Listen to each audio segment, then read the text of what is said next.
On our way back from a summer sailing trip up the Chesapeake Bay, my husband and I headed to the Potomac River for our return to Washington. We found ourselves in the midst of a terrible storm. It was sudden, as happens on the bay. We could see that there was embedded in it a tornado coming up from the south, and there was no way to hide, nowhere to find refuge. Our sailboat was small, the engine little help, and onward we headed. Sea anchor set, sails down except for a bit of the main, hand on the tiller. My heart was in my mouth for the 3 hours it took us to make it into shelter. And when we finally docked, we saw that many boats and part of the marina had been destroyed. And I concluded that terror on my part was justified.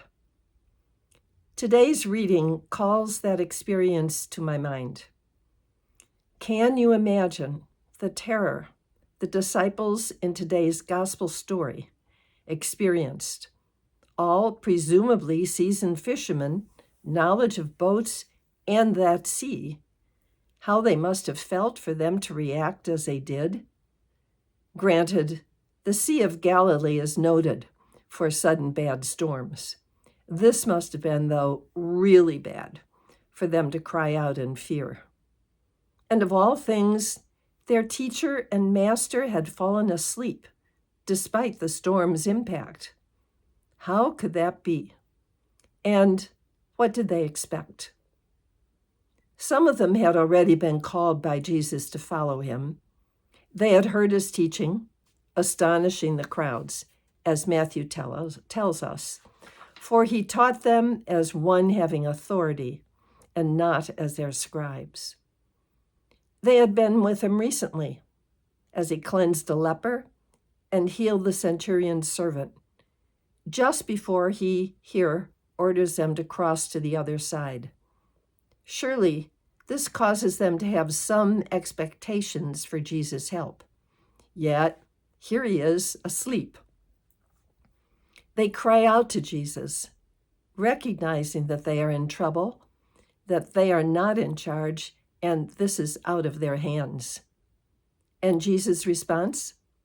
The wind and the sea are calmed.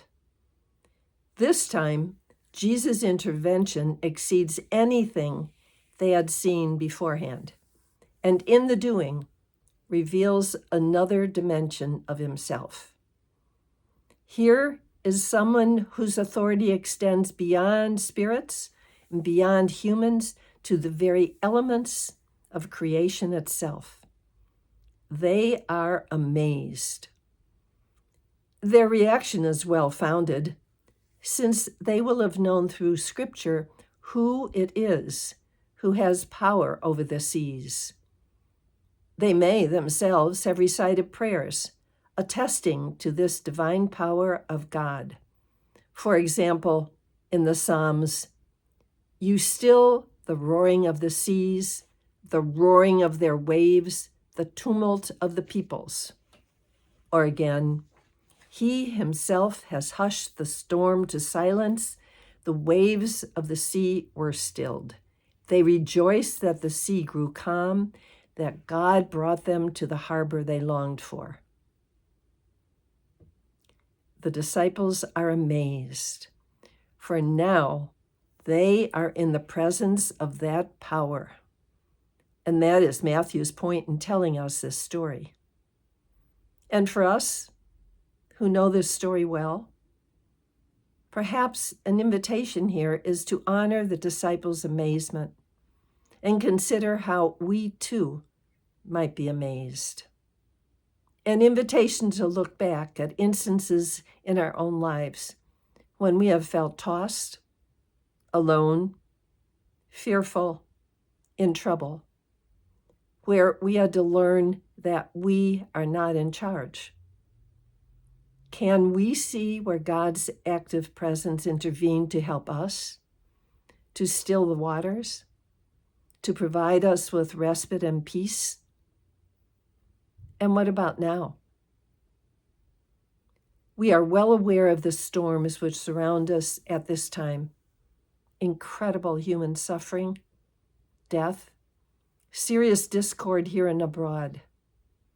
In that context, maybe we feel our concerns are too small.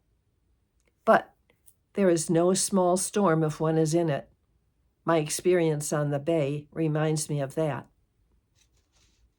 The question seems to be, how much do we trust God? Enough to recognize when we need help? Enough to lay our own needs before God in the trust that we will be heard? Enough to say, Lord, save us. What sort of man is this, whom even the seas obey? Let us take some time today then to reflect on what help we need now and ask for it. And then let us take some time again to look back, to see where we have been helped, and to be amazed.